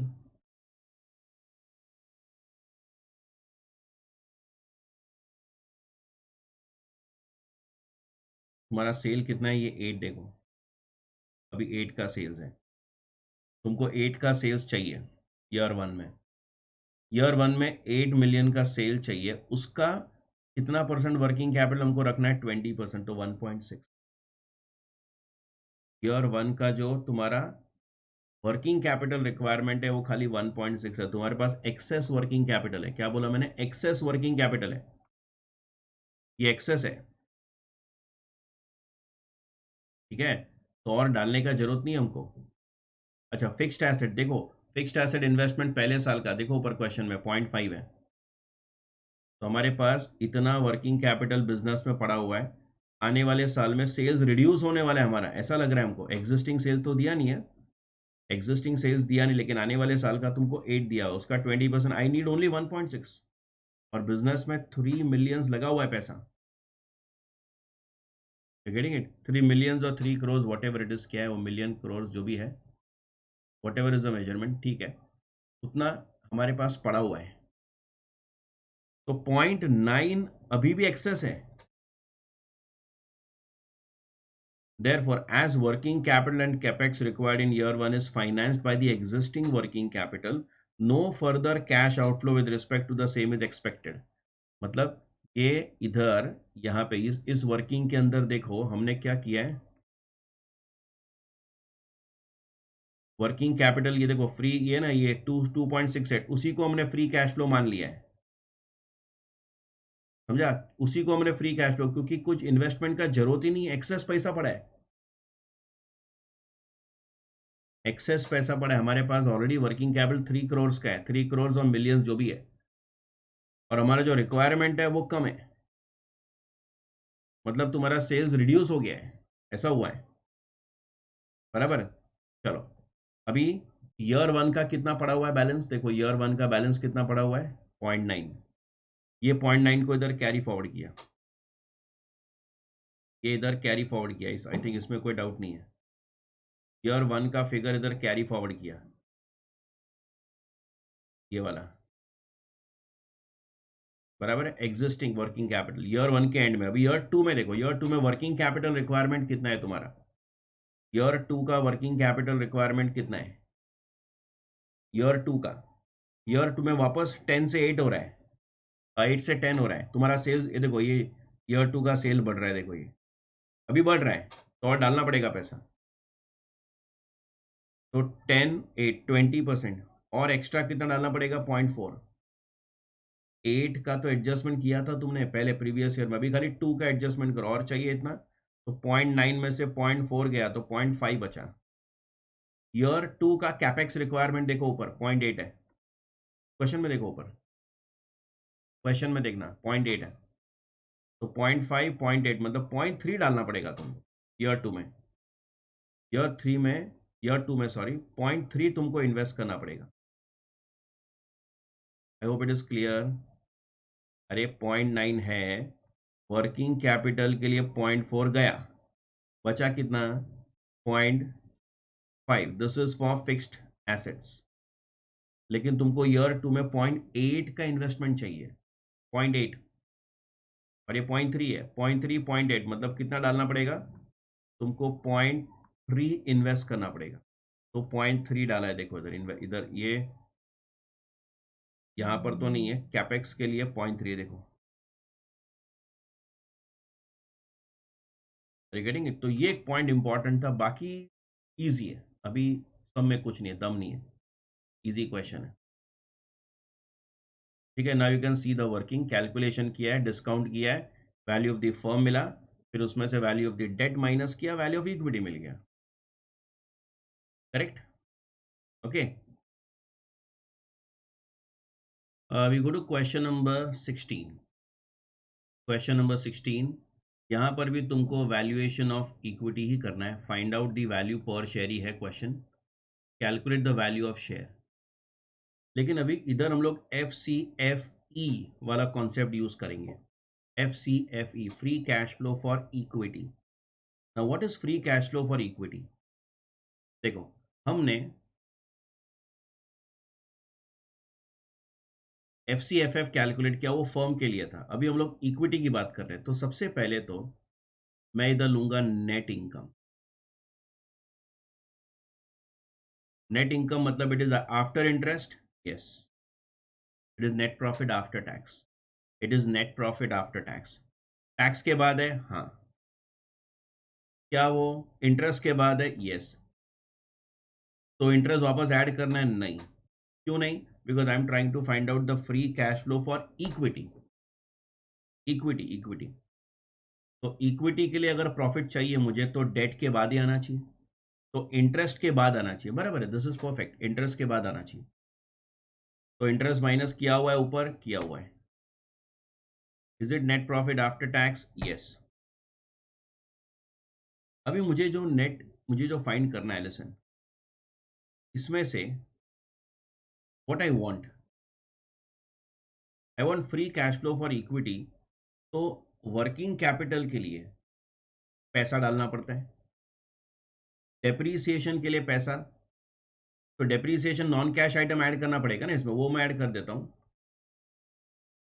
डेप्रीसिएशन के लिए नॉन कैश आइटम ऐड कर देता हूँ। लेकिन बाद में हम लोग फिक्स्ड एसेट के लिए पैसा डालते हैं और वर्किंग कैपिटल के लिए पैसा डालते हैं, तो minus investment in fixed assets minus investment in working capital, if it is increase in working capital, ऐसा ही होता है। लेकिन अगर हमने ऐसा कर दिया ना तो क्या होगा मालूम है? सुनना ध्यान से, and I suppose if I tell you this is free cash flow for equity, that will be wrong. Sir why? Company का ना डेट इक्विटी रेशियो होता है, तो company should maintain the debt ratio. For example समझो debt ratio 30% है, date ratio 30% मतलब क्या? Equity 7 और डेट 3। अगर कंपनी चाहता है कि डेट इक्विटी रेशियो उसका 30% हो, डेट रेशियो 30% हो, 30% ऑफ टोटल इन्वेस्टमेंट, कंपनी अगर 100 रुपया इन्वेस्ट करेगा, उसमें से 30 रुपीज का कंपनी लोन लेता है। अगर ये रेशियो मेंटेन करना है, और कंपनी ऐसा रेशियो मेंटेन करता है, तो तुम्हारा जो बोरोइंग है ना, इसमें से 30% पैसा बोरोइंग से आने वाला है, समझो तुम। से फॉर एग्जाम्पल ये जो नेट अमाउंट है ना, ये नेट अमाउंट, चलो ये नेट अमाउंट समझो 100 है सपोज, और 30 रुपीज लोन लेने वाले हो, तो इक्विटी का कंट्रीब्यूशन 70 होना चाहिए, तो इसमें से 70 माइनस करो। तुम पूरा 100 क्यों माइनस करते हो? तुम अगर पूरा 100 माइनस करते हो मतलब क्या? This entire thing is finance by equity. नहीं, ऐसा नहीं है, वही तो बता रहा हूं। ये जो ये नेट अमाउंट है, ये वर्किंग कैपिटल का पैसा है, वो पूरा का पूरा इक्विटी फाइनेंस्ड है कि कंपनी कोई पर्टिकुलर रेशियो मेंटेन करता है। अगर ये 100% इक्विटी फाइनेंस करना है कंपनी को तो बराबर है, तो पूरा 100 रुपया माइनस कर दो। ये फिगर समझो 100 रुपया है, ये तीनों मिलाकर अगर फिगर 100 रुपया है और कंपनी चाहता है कि नहीं ये 100, ये पूरा 100% फाइनेंस इक्विटी से होना चाहिए, पूरा 100% इक्विटी फाइनेंस्ड होना चाहिए, तो ठीक है, तो ये फिगर में से 100 माइनस करो, दिस इज योर एफसीएफई। लेकिन कंपनी डेट रेशियो मेंटेन रखता है 30%, डेट 30 70 इक्विटी, सपोज ऐसे ही बोला मैंने। मतलब अगर कंपनी 100 रुपया इन्वेस्ट करेगा तो उसमें से 30 रुपया कंपनी लोन लेगा, तो 70 इक्विटी के पॉकेट से, तो फिर इधर 100 माइनस मत करो, 70 माइनस करो, डोंट डिडक्ट 100, 70 माइनस करो, क्योंकि डेट 30 लेने वाले हो तुम लोन, तो 70 माइनस करने के बाद जो बचेगा that is free cash flow for equity. In short if you have a particular debt ratio to be maintain, तो क्या करना पड़ेगा मालूम है, ये figure multiply by 1 minus T करेंगे, मतलब 30% डेट है तो इधर तुम 70% लिखो, 70% इक्विटी का कंट्रीब्यूशन। इन शॉर्ट मैं क्या कर रहा हूं मालूम है, इन शॉर्ट में क्या कर रहा हूं, ये नेट इनकम है, उसमें से equity contribution for fixed asset and working capital, simple, equity share holder का contribution for fixed assets and working capital, that is what I am doing, and this is the free cash flow for equity, जिसमें से company dividend दे, bonus दे, जो देना है दे, वो फ्री कैश फ्लो है। I hope the point is clear. ये जो अमाउंट है ना उसमें I will multiply with 1 minus T, one, अरे डी, टी नहीं, हम sorry, 1 minus D, debt ratio, 1 minus debt ratio, कितना डेट है, 30% डेट है तो 70% इक्विटी फाइनेंस, तो वो मैं डिडक्ट करने वाला हूँ, ठीक है। I hope this point is very clear, ठीक है। तो चलो अभी हम लोग इस पे सम करते हैं। Let us take a question, calculate value of the share, profit of the company तुमको 290 करोड़ दिया हुआ है, equity capital 1300 crore, par value face value तुमको दिया है 40 each, debt ratio of the company 27% है ये, मतलब 27%। अगर कंपनी 100 रुपया इन्वेस्ट करने वाला है फिक्स्ड एसेट में या वर्किंग कैपिटल में, तो उसमें से 27 रुपीज का कंपनी लोन लेगा और 63 रुपीज का कंपनी इक्विटी फाइनेंस करेगा, बराबर है। Long term growth rate of the company 8%, beta तुमको दिया है 0.1, RF is 8.7, market return RM 10.3%, capital expenditure पर शेयर 47 रुपीज, डेप्रीसिएशन पर share 39, change in the working capital, change in the working capital मतलब sir ये बढ़ गया कि कम हो गया, इन एब्सेंस ऑफ इंफॉर्मेशन बढ़ गया, this is a normal assumption. Working capital बढ़ रहा है मतलब पैसा डालना है तुमको, मतलब तुमको इन्वेस्टमेंट करना है, ठीक है। चलो तो हमको कैलकुलेट कैसे करना है, FCFE, नेट इनकम कितना दिया है तुमको, नेट इनकम दिया है profit of the company 290 crore, ये नेट प्रॉफिट आफ्टर टैक्स होगा, उसमें से इंटरेस्ट माइनस करना है, नहीं करना है मत करो, उसमें से क्या माइनस करना है, डेप्रीसिएशन ऐड करना है, फिक्स्ड एसेट तुमको माइनस करना है, और वर्किंग कैपिटल के लिए माइनस करना है, but only share holders, equity share holders वाला प्रपोर्शन, पूरा का पूरा अमाउंट माइनस किया मतलब इट इज 100% इक्विटी फाइनेंस्ड हो गया, वो हमको नहीं करना है। चलो स्टार्ट, क्वेश्चन नंबर 16 हम लोग बाद में लिख देंगे।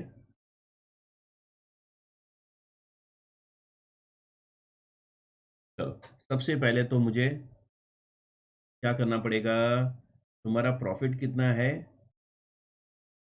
ठीक है। नंबर ऑफ शेयर्स पहले फाइंड करो because I need total depreciation, total working capital पर शेयर दिया है ना सब। चलो तो वर्किंग करते हैं, नंबर ऑफ शेयर्स फाइंड करो पहले, number of equity shares I think it is 1300 crore, divide by par value is 40, 32.5 crore, number of shares, ठीक है। और आगे क्या, तुमको डेप्रीसिएशन कितना दिया है, 39 रुपीज़ दिया है देखो पर शेयर। तो टोटल डेप्रीसिएशन फाइंड करो, पर शेयर दिया है देखो 39 रुपीज़,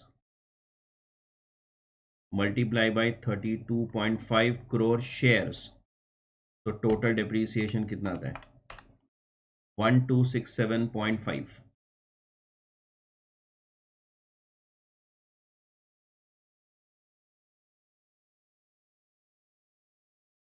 बराबर। चलो देन, और तुमको पर शेयर क्या दिया है, तुमको fix capital investment, fixed asset का इन्वेस्टमेंट वो भी 47 रुपीज़ दिया है। तो total fixed asset investment 47 rupees,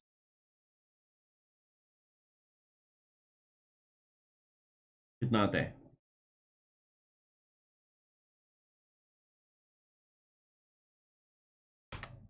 1527.5 crore.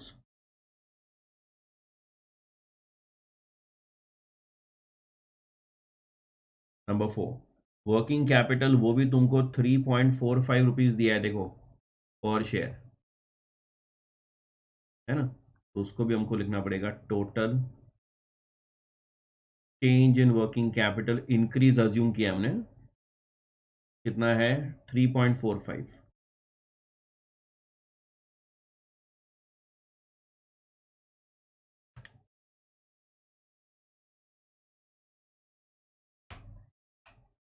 112.125।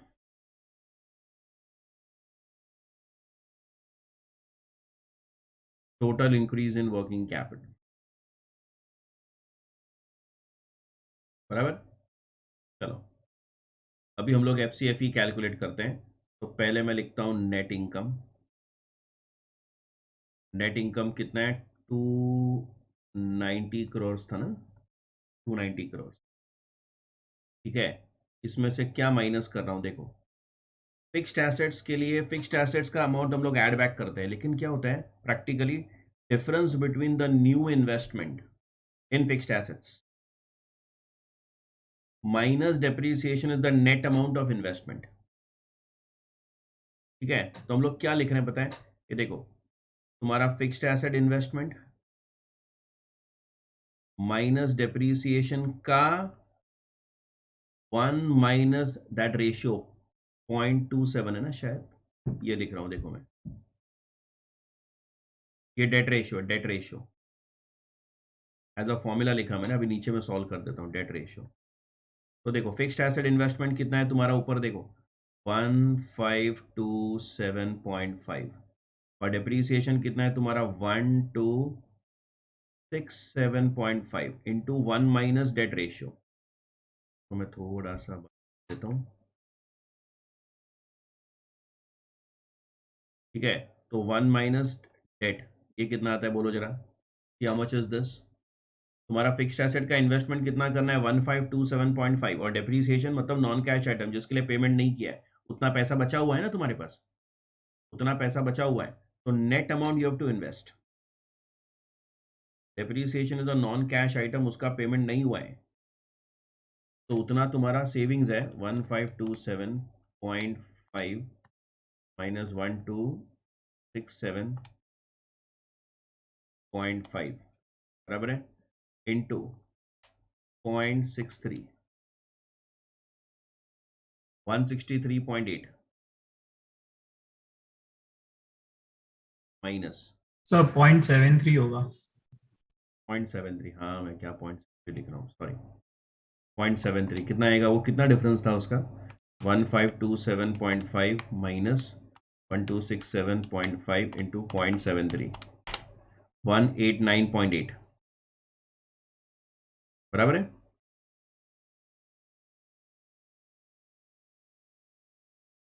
चलो माइनस तुम्हारा इन्वेस्टमेंट इन वर्किंग कैपिटल, वो भी इंटू 1 माइनस डेट रेशियो, ठीक है। इन्वेस्टमेंट इन वर्किंग कैपिटल कितना है 112.125 crores into 0.73 कर दो, कितना आता है 112.125 2 point, so that is minus 81.85, ठीक है चलो 85125 है crores. ओके चलो, तो ये कितना आ रहा है बोलो जरा, how much is this now, this is your free cash flow for equity now. Equity का जो खुद का ऑब्लिगेशन है वो मैंने माइनस कर दिया है. Now the cash which is available is free. बोलो कितना है,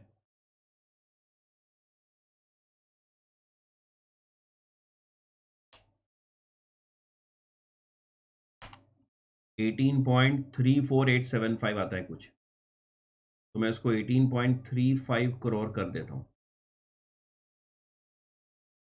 है ना 18.34875 समथिंग, तो 18.35 कर दिया. This is the free cash flow for equity. चलो आगे बढ़ते हैं. अभी मुझे फाइंड आउट क्या करना है, I have to find out value of equity, वही तो पूछा है. वैल्यू ऑफ अ शेयर पूछा है, मतलब 1 शेयर का फाइंड करना है, वो नंबर ऑफ शेयर बाद में डिवाइड कर देंगे. Calculate the value of share, total find करते हैं, पर शेयर करना है तो divide by number of share हम कर सकते हैं बाद में. कैसे मिलेगा, F C F E 1 upon K E minus जी, के ई माइनस जी, बराबर है. तो बताओ तुम्हारा भी क्या है, एफ सी एफ ई कितना है, तुम्हारा ग्रोथ रेट कितना दिया हुआ, देखो ग्रोथ रेट, ग्रोथ रेट देखो 8% है, long run growth rate 8%. You are given R M R F, उससे तुमको के ई मिलेगा. चलो ग्रोथ रेट तुम्हारा देखो 8% है, तो you got F C F E 1835, उसमें 8% ग्रोथ रेट ऐड करना. ये तुम्हारा लास्ट ईयर का मिला तुमको, के ई पता नहीं, ग्रोथ रेट तुम्हारा 0.08 है. क्या है, चलो यहां तुम कैलकुलेट करोगे तुम्हारा अभी as per C A P M.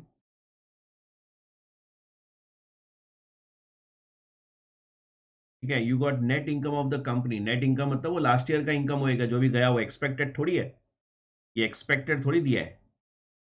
This is not expected, this is profit of the company, मतलब जो भी साल गया उसका है वो. तो that was F C F E current, I want F C F E 1 expected, तो उसके लिए ग्रोथ रेट ऐड किया मैंने, बराबर है. तो एडेड द ग्रोथ रेट. इधर तुम लोग के ई फाइंड करो. चलो व्हाट इज आर एफ, 8.7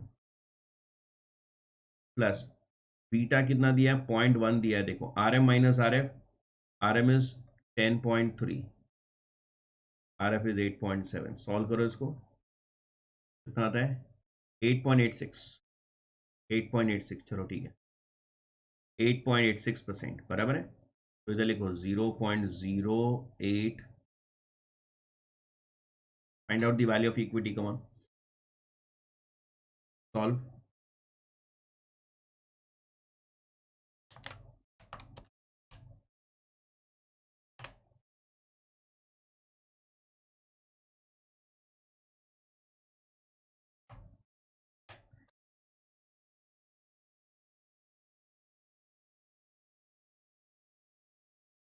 कितना मिला, 2304.42,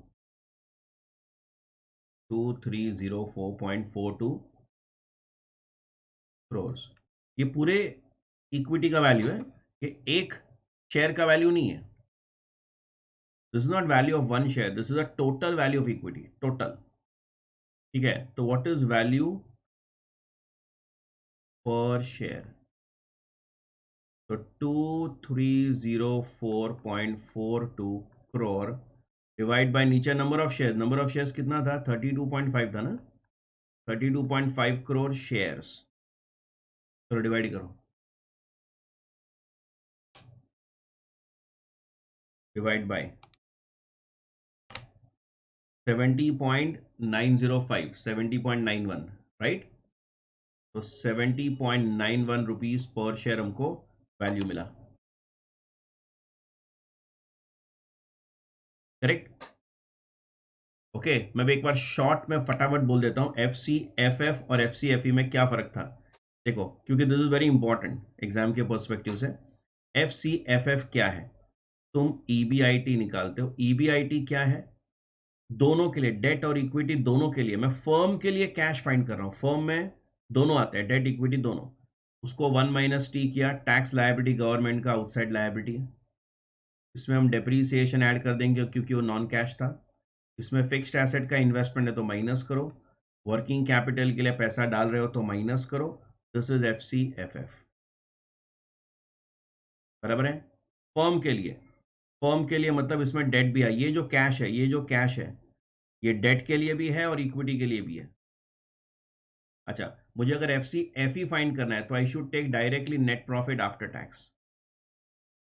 नेट प्रॉफिट आफ्टर टैक्स मतलब इंटरेस्ट माइनस हो गया सर, हो गया, टैक्स माइनस हो गया, हो गया। मुझे इक्विटी के लिए प्रॉफिट चाहिए तो इंटरेस्ट के बाद ही चाहिए मुझे। बराबर है? फिर इसमें से क्या माइनस करूंगा मैं? कि depreciation, fixed asset, working capital minus करना है, लेकिन पूरा माइनस मत करो। अरे पूरा माइनस किया मतलब वो 100, ये पूरा 100% इक्विटी फाइनेंस्ड हो गया, तो कंपनी डेट इक्विटी रेशियो कैसे मेंटेन करेगा फिर? तो अगर कंपनी का डेट रेशियो 30% है सपोज, मतलब जो भी कंपनी फाइनेंस करता है उसमें तो 30% लोन लेता है, तो ये फिगर में से 30% निकाल दो, इसका 70% लो। तो 70% इज इक्विटी फाइनेंस, वो माइनस करो। ये इक्विटी का प्रॉफिट है, ये इक्विटी का प्रॉफिट है क्योंकि इंटरेस्ट माइनस हो चुका है। रिमेंबर, इंटरेस्ट माइनस हो चुका है, ये इक्विटी का प्रॉफिट है। उसका जो पर एनम लायबिलिटी है वो माइनस करो 70% निकाल के, and this is the free cash flow for This is the free cash flow for equity. I hope the concept is very clear now.